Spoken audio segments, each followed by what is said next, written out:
You know, first it was nothing really, just a little bit of sprinkle of rain. But you know, when the tornado come here, it was wicked. It was just I can't really explain it. It was just like a big gust of wind, and then everything was just going everywhere.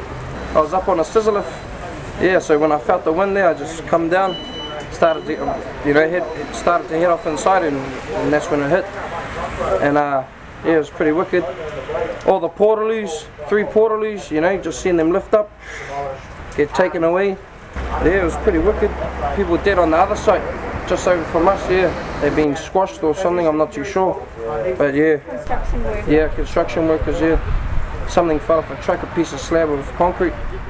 The wind just picked up really hard, and then in one direction, and then suddenly flung back the other direction. And there's just stuff flying everywhere. Spinning, and just all the branches and bins and stuff just flying everywhere. We just heard sirens coming from everywhere, you know, and we're like, something bad has happened. There's just fire trucks, ambulances, police everywhere. It started raining, and all of a sudden we thought, oh, I better jump in the van. Next minute the tornado just came right across the top, ripped all the tiles off the neighbour's roof. We had to hunker down inside the van because the rubbish bins were about 6 feet off the ground. Hurtling down the road. Yeah, it's quite exciting. That's it for me for the day. First time I've been in one, and probably the only time I'd want to be in one, never again.